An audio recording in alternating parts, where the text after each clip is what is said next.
So yeah, I haven't done one of these in a while.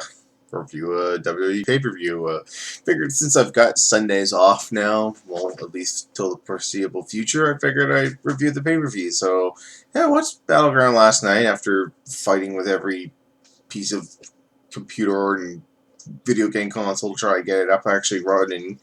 Uh, like, seriously, Vince, when are you going to bring WWE Network to Canada? Like, I am willing to pay your $9.99 a month to get it. Although I think with the way our economy is here in Canada, the way our dollar is, you're gonna bump the price. But I'm willing to pay for it. Like, you just announced that you've got every single Saturday night's main event from the '80s on there. I want to watch all those. Saturday night's main events was the shit. The double crossing Earl Hebner's as I almost break my glasses over here. The Mega Powers explode, implode, come together, whatever. I want to see all that. But yeah, let's talk about Battleground. And I'm pulling these up because the results, because I can't remember everything that happened. Pre-show, don't care what happened because anything that happens on the pre-show is not worth being mentioned on television because it's just, the Funkadactyls explode. So it's Naomi and Cameron, don't care. I think Cameron won with a handful of tights. Adam Rose defeated Fandango again. And Summer Rae and Layla was the part of the... Oh, God, what are they? Rosebuds. Yeah. So, I came into the pay-per-view late. Well, that's one of the reasons why I didn't watch the pre-show was because I came in late. I was actually having supper with my mother and my fiancé. We're kind of going over details for the wedding next year, so wanted to do that and treat us up for supper. So that was greatly appreciated. WWE Tag Team Championships, the Usos versus the Wyatts. And I did not know this was the best 2 out of 3 falls match. As I came in, it was the last fall, but these guys were like killing it. Like, it was nuts. They had a great match as always. I was a little weary that we're doing the same tag team match again, kind of, but not really. So it was fine. It was actually really enjoyable. I love the fact that they're hitting their finishers and they're still kicking out, and this is like the third deciding fall, and it takes both Usos like double super kicks and double splashes off the top ropes, which for some reason the crowd was booing them at the end. I was like, what, do you want the Wyatts to win the belts? No, you don't. So yeah, the Usos do a double splash off the top, and then they get the pin. So Usos are still tag team champions. Sorry, I'm like touching my eyes so much right now. I just woke up and I think I've got like something in it. That should be good now. Okay, yeah, really good match. Really good way to open the show. And JBL says, so it's like, somebody call the sheriff. These dudes just stole this pay-per-view. So yeah, next they showed the preview for Dean Ambrose and Seth Rollins, and Seth Rollins is giving an interview post or pre-match, and Ambrose attacks him. Sorry, not saying that this was boring. I'm still waking up. I haven't had breakfast or anything. So yeah, Dean Ambrose comes out and they just brawl the back, and it takes all the road agents minus Ricky Steamboat because he got let go. Sorry to see a Hall of Famer get let go for budget cuts. They're going to pay X amount of dollars for Flow Rider tonight. Don't fucking care. I'll be tuning out for that. So it takes like Joey Mercury, Jamie Noble, and Finlay to like carry Dean Ambrose out. So they throw him out of the building and they basically say, this match isn't happening now.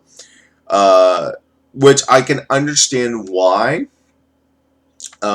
Seth Rollins had a pretty nasty injury scare. I think he still might be hurting a little bit, so maybe that's why they're holding off in the match. Another thing, too, is that this sets it up for SummerSlam to actually have a proper match between the two, because why would you want to blow off this feud on a throwaway pay-per-view like Battleground? Now, you want to do this on one of your main 4, like SummerSlam.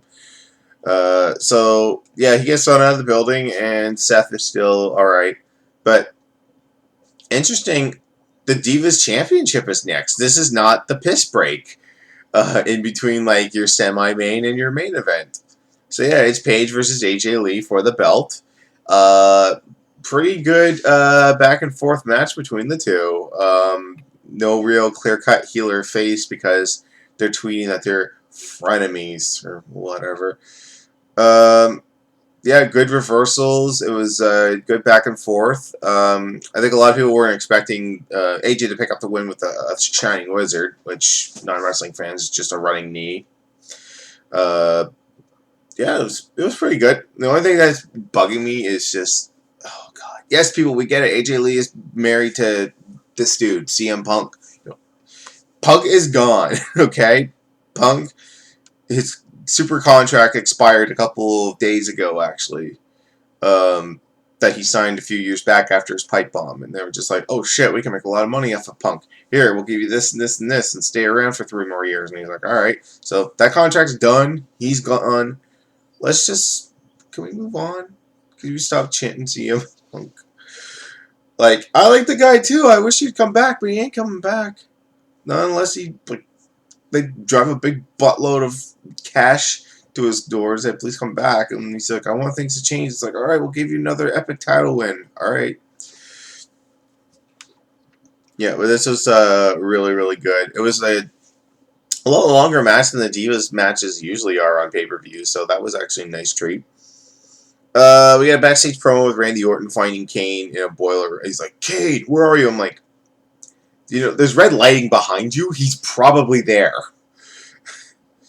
And he's saying, it's like, I apologize because I RKO'd you. And he's just like, we're on the same page? It's like, yeah, we'll make sure that John Cena Roman Reigns doesn't walk out as champion.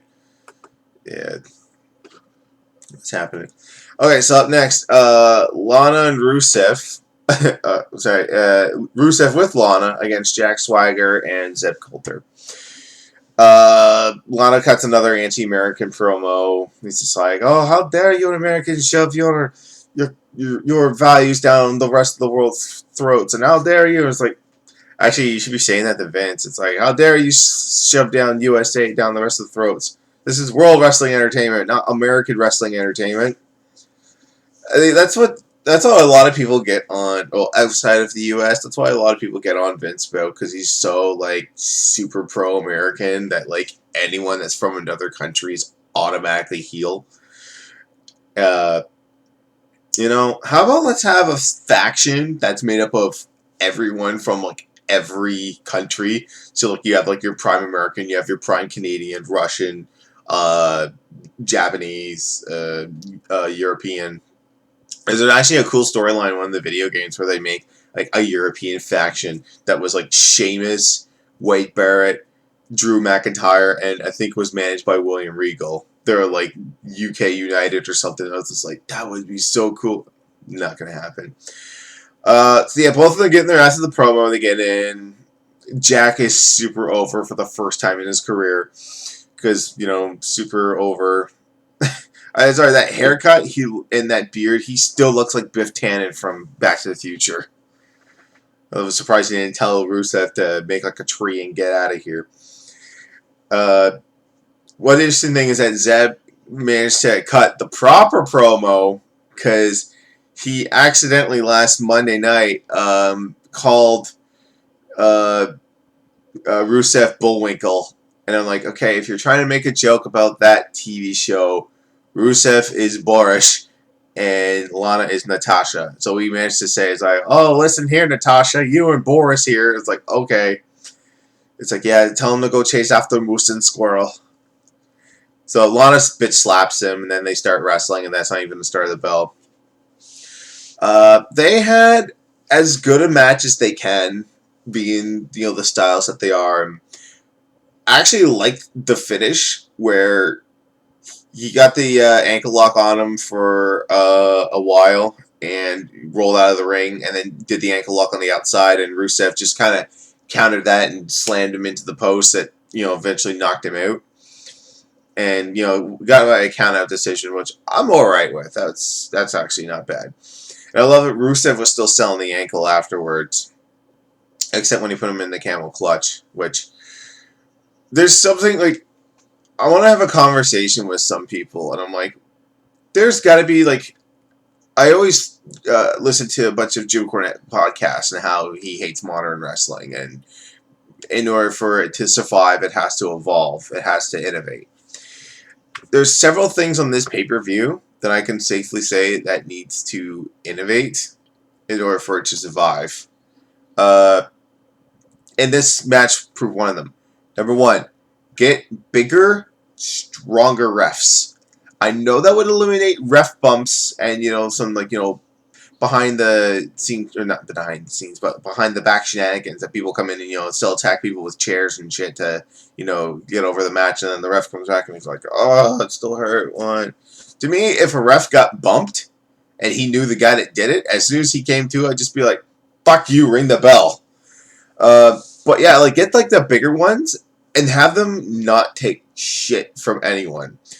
Because look at UFC, their refs are huge, or their refs are pretty big and they're pretty built. At least they were in the back of the day. I don't know what the refs look like now, but a ref would get in there. So if say if a guy gets in a good punch, but he goes down and he starts mounting and he's just punching, and the guy looks and sees okay, he physically can't defend himself. He's loopy. So ref will come in and get in between the two to stop the fight. Yeah, that right here when Rusev gets out of the ring, he throws Swagger back in. The refs are just no. It's what's it's if I'm a wrestler, there's no consequences. No, Rusev, don't do it. It's you're two tiny little refs. I'm 300 pounds. Fuck you. Throws him back in the ring. Now, if this was a guy that was along the same way, let's say it's get some bigger guys from NXT, and you put the ref shirts on them, and then they start throwing the guy back in the ring. It's no, you get in there and you stop them. I'm look what they did with Dean Ambrose and Seth Rollins. They brawled. You got guys going and pulling them off. Do the same thing. Maybe he'll get in the camel clutch for a few seconds, but have guys come in and actually throw him off. Shove him in the corner. He's telling you, stop. Keep going. I'm going to find you. You're not going to get your payoff. Make it a little bit more realistic. I mean, this is just a cliche that's kind of ran its course in pro wrestling, I find. Okay, so Seth Rollins actually comes out with his Money in the Bank. Justin Roberts actually announces the set for one fall, and it's well, Triple H just tweeted out that the match isn't happening. It's not happening. I mean, card's subject to change. This is a change in the card. But he came out and he said, since Rollins is a big baby and wanted to attack me backstage and got thrown out, I'm declaring myself the winner by forfeit. And he's yelling at the Justin Roberts and the ref. He's you announce me right now. I'm the winner. And he's all right, here's your winner by forfeit, Seth Rollins, and holds it up. And as soon as he's leaving the arena, out comes Dean Ambrose again, and then they brawl some more. And they brawl all over the ring. But like I said, even though they couldn't wrestle tonight, this is a good way to set up for SummerSlam. Because, either both guys look strong, and this is a great way. Triple H comes back out to pull Ambrose off and pull and pull Seth Rollins off and just be hey, hang on, Mark, we'll be all right. Alright, let's go. What was after this? Alright, Bray Wyatt versus Chris Jericho. I was having problems and missed some of this. Good video promo to set this up. And good match all around by the two. I actually thought Wyatt would go over in this one. Being how... Holy crap! I'd say this match boring. Still waking up. Sorry. I should really have breakfast before I do these if I'm doing these in the morning. I really thought that this was going to be just the end of it. I know these guys are going to go for a couple months, but I really thought Way was going to Way Bryant. I'm McFoley all of a sudden. Bray Wyatt thought that this was going to be he's going to take the win on this, but I think he was going to take the win on later on because Bray Wyatt is the reason Jericho signed a new part-time deal to come back and wrestle, is because he wanted to work with Wyatt. Because I kind of like and respect Chris Jericho in those realms. I'm not going to come back unless I have some type of program to do with somebody, unless I can work with somebody and put them over. And he did that with Fandango. Unfortunately, they freaking killed that the night after Mania, or the week after Mania, because the night after Mania, everyone was singing the theme song and going like this. It's yeah. And then they caught on. It's fuck, damn it, Fandango, you're not supposed to be this over. So we're going to, bury you a little bit. So yeah, he wins with a code breaker out of nowhere, and gets the win. So yeah, I can't wait to see where this feud goes. So after that, it's another backstage segment. Seth Rollins is escorted out of the building with security, and he's just like, "Oh, I'm not wrestling tonight." And he tells security, "All right, all right, I'm fine, guys. I don't need security. Go home. Thank you. I'm fine. Let's go." So they leave, and then he starts like looking around. He's just like, "I know you're out here. Where are you? Where are you?" And I swear to God, Dean botched this. Because he was hiding in Seth Rollins' trunk. But it just seemed like Seth was looking off into the camera, or camera's here, and then he's looking up. And he's just like looking around, and it's just like a long time on that shot before Ambrose finally gets out. I was just waiting for someone just to yell out, "Now, Dean!" Kind of reminds me of Survivor Series 03? 03, yeah, I think 03, or 02. One of the ones there. It was the first Elimination Chamber, and it was a 3-team table match. It was Rico and 3-minute warning against Hardy, Bubba, and I can't remember the last guy. But they're ready to put someone through the table, and Rico's ready to do a moonsault. And then he's just like waiting. He almost falls off. He's waiting again. And all of a sudden you hear him just yell out, "Come on, Jeff! God damn it!" Calling the spot. And that is just another thing, too, man.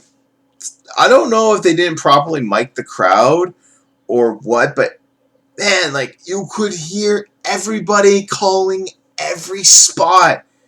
Like AJ and Paige's match, you could hear them calling every spot, and like they're on the shoulders, like or like she's got him up and she's gonna do like a hardcore on it, and then he hits like, "Ready? Yeah." Like, my God, mic the crowd better and stop micing the ring so we can. I know you can mic underneath the ring so we can hear the slam. It's like an ECW show, but Jesus, like sound guys, Mafu of Mafu of Botchamania is going to have a super long Everybody Talks Too Much for his next episode, I swear. Alright, so next up is the Intercontinental Championship Battle Royal, with a bunch of guys who are not going to win. And I heard like they had a stacked roster for this, but they kept pulling people out, putting them in matches, or not having them at all. And apparently Rob Van Dam didn't show up. I'm just reading reports now that he was injured and just didn't make the pay-per-view. So, yeah, so everyone attacks Khali at first, and rightfully so, throw the bigger man out. A bunch of the nobodies get thrown out first, like Xavier Woods and Sin Cara, Tooth and Axel, Big E, Diego, Damien Sandow for some reason looked like Weekend at Bernie's. I really hope they stop this copying gimmick. It's starting to get old. So Miz's role in this is to keep going underneath the rope and hiding out, and then coming back in to eliminate people. Here's another thing that needs to be innovated and changed for Battle Royals and Royal Rumbles. It's too easy for people to just go underneath the ropes, to go out and fight, and have no consequences. Like, the 99 Royal Rumble, was it 99? Should I think here? Yes, 99 Royal Rumble. No one gave a shit of the last 28 competitors because it was all about Austin McMahon and the fact that they went underneath the ropes to brawl. Everyone attacked Austin in the stall and then came back. And then Vince wins it. I'm like, you were in the entire match. It doesn't count. It's stupid.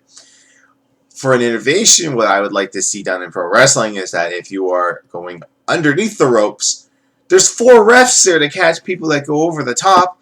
Have one of those recipes starting it's like, okay, he went underneath the ropes.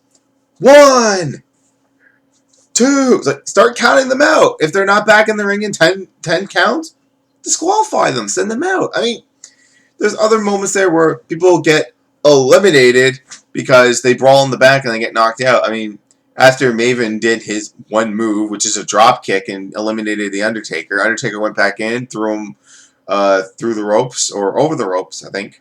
That's another thing that needs to change too. When you're eliminated, you do not have the ability to go back in and eliminate somebody. Because if you do, that guy can still go in. Fuck that rule. It's so stupid. So, new rules for Battle Royals.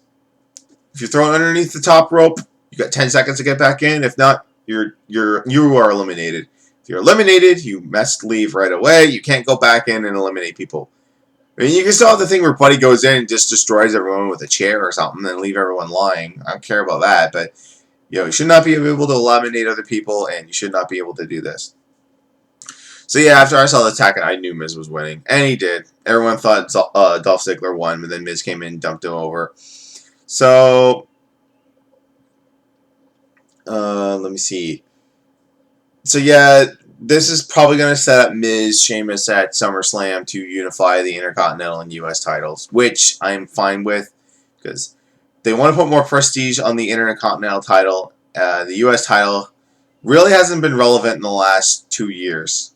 One, since Ambrose had it, and since Sheamus has had it. Like, nobody cares about the U.S. title anymore. And the thing is, the U.S. title is really a WCW NWA belt. They really should get rid of it, just to kind of stay. I mean, they're kind of done fluffing the NWA since they bought WCW, so they should probably just... And the reason they made the United States title is because of the brand extension, and that's all but gone, except for the fact that Cena doesn't work Tuesdays. Let's see here. Oh yeah. There should be something in here. It's like, it's now time for the Kofi Kingston spot of the Battle Royal. Biggie gets tossed out, and Cesaro power bombs him, but Biggie catches him and goes in. For as big of a spot monkey as Kofi Kingston is, and how everyone says, look at all these highlights he's had at Battle Royals. Can he just win one fucking Battle Royal? I mean, this one would have been perfect. It's just for the IC belt. I mean, he's never going to win the Royal Rumble, and he's never going to win anything else. Just give him this one. Like, seriously. Like, give him a Battle Royal to win. Like, there's like, after a while, there's not going to be too many more spots that he's going to be able to do. I mean, he's done a handstand to get back in the ring. Like, he got thrown out by Cesaro, but his feet were still on the steps. He's pogo sticked back in. He's done a leap off the barricade. I mean, my God, like, just give him a win already. Let him have one more last cool spot to do, and then let him win. And we can actually take him seriously for once. Like, seriously, it's getting ridiculous. Alright, main event time, Fatal 4-Way. Kane, Randy Orton, Roman Reigns, and John Cena for the belt. Things to mention. I am kind of pissed that they did not retire the World Heavyweight title everyone thought on Monday when Cena gave the belt to Flair. And he came out with those belts wrapped around his fucking neck like a retard. Wear the belt right for once, Cena. And this isn't Cena hate. I'm just saying that, wear the belt for once. I mean, you used to. I mean, when you had the U.S. spinner belt, yeah, you did that. And so it was something funny I noticed is that everyone hated that T-shirt he had a year ago when he won the belt from The Rock. Said the champ is here and add the belt on there.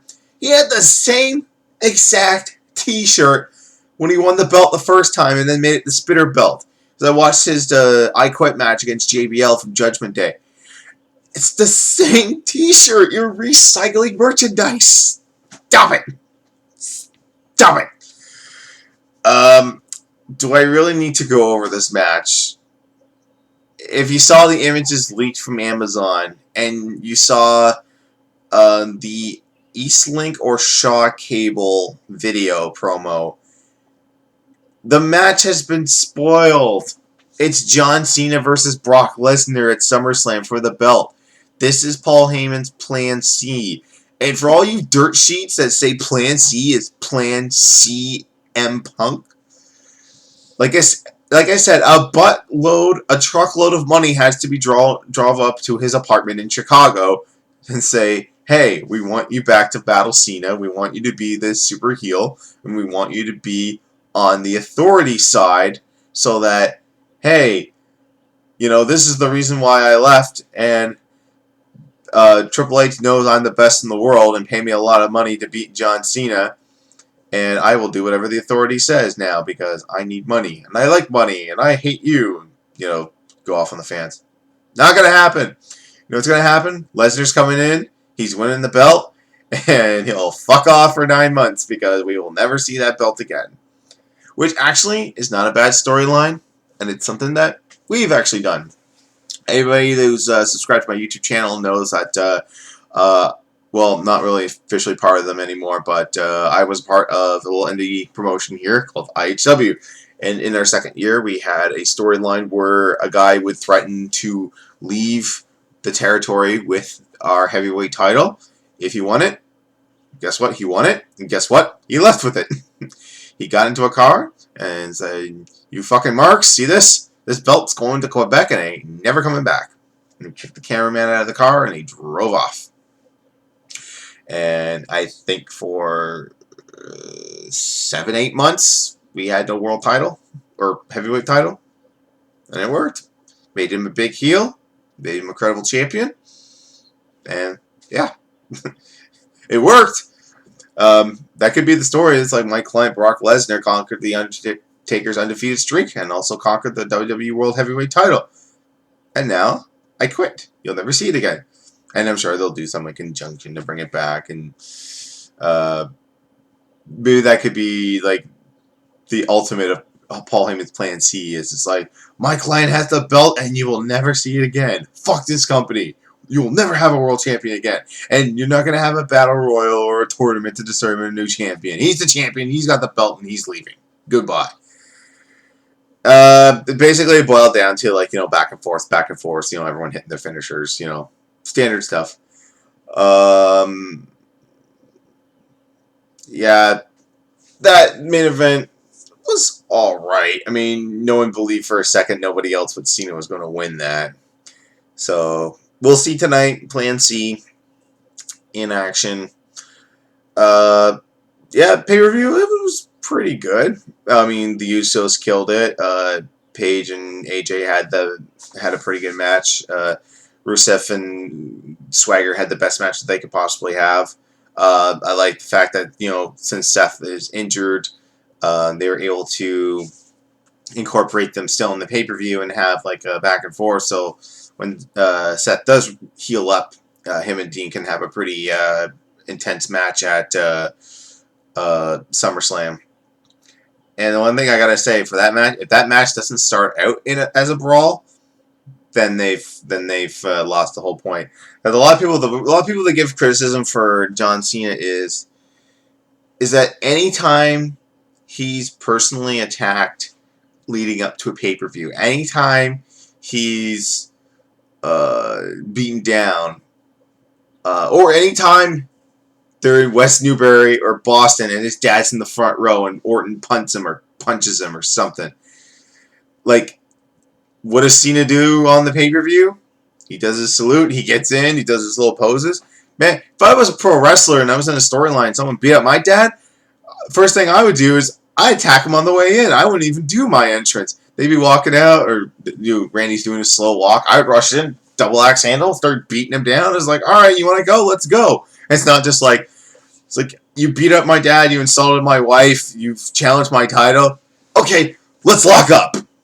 No, I'd just be like, I'm going to punch the shit out of you. I'm going to punch your fucking face off. And you better deal with it. You attacked my family, I attack your face. Anyway, that was Battleground. It was alright. I mean, it's not the worst pay-per-view of the year. Actually, all the pay-per-views this year have been pretty solid. Minus the Royal Rumble. That was a piece of dog shit, but, everyone knows that. You got the hottest guy in the company right now, and you don't put him in the Royal Rumble. Because, you've put guys in matches before. I mean, look at Piper in 91, 92? Can't remember which one. The one that Flair won. He had just wrestled he wrestled the Mountie that night and won the IC title, and then went back into the Royal Rumble. And one time he's in the Royal Rumble, he's still blown out and sweating from his 5-minute match against the Mountie. So why not do that? All right, this is the point of the video when I start rambling. So thank you guys for listening to my ramblings about Battleground. We'll see Raw tonight. Find out what happens with Brock Lesnar. From what I'm reading, though, for some reason, John Cena is not going to be on Raw tonight or tomorrow night. Why? No one's explaining why Cena's not going to be on Raw tonight, but maybe it's just that they don't touch, they don't see each other, or I don't know. Well, we'll see. The return of Lesnar's coming tonight. Oh, and Flow Rider's on tonight! Yay! We'll see you for tonight. Later, guys.